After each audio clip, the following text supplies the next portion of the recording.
Once upon a time, in a village bordering a dense forest, there lived a sweet young girl known to everyone as Little Red Riding Hood. She earned this nickname because of the vibrant red cloak with a hood, lovingly sewn by her grandmother, which she wore everywhere. One sunny morning, her mother called to her, handing her a basket filled with bread and sweet treats.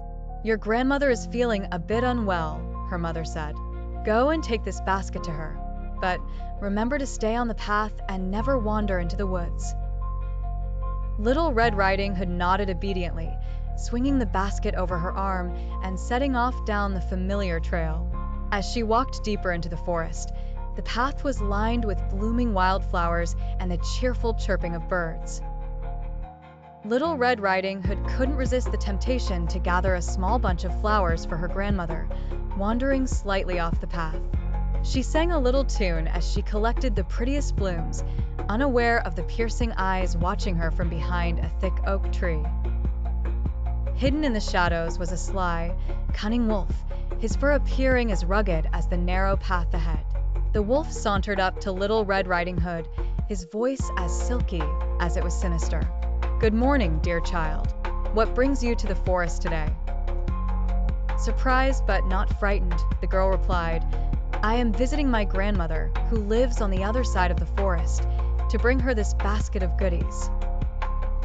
The wolf, spotting an opportunity, suggested, "And what if you were to pick a few more flowers for her?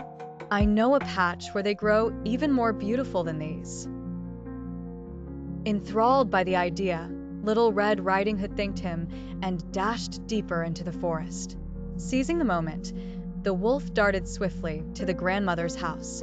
There, he cunningly pretended to be Little Red Riding Hood and swallowed the poor grandmother whole. Donning her nightgown and cap, he slinked into bed, pulling the covers up to his chin, awaiting the girl's arrival. Soon, Little Red Riding Hood arrived, knocking gently on the door. "Grandmother, it's me, Little Red Riding Hood," she called out before entering. Seeing her grandmother in bed, she noticed something odd. "Oh, grandmother, your voice sounds so strange. Are you feeling well?" she asked. The wolf, trying to disguise his voice, replied, "Just a little under the weather, dear." Come closer. The girl hesitated. "But, grandmother, what big eyes you have," she exclaimed, inching forward. "All the better to see you with, my dear," the wolf answered with a hungry grin. "And what big ears you have, all the better to hear you with." "And what big teeth you have," she noted, now very frightened. "All the better to eat you with," roared the wolf, leaping from the bed. Little Red Riding Hood screamed, and as the wolf lunged forward, the door burst open. A woodsman, having overheard the commotion while passing by, charged in wielding his axe. With a single mighty swing, he drove the wolf away, rescuing Little Red Riding Hood and her grandmother.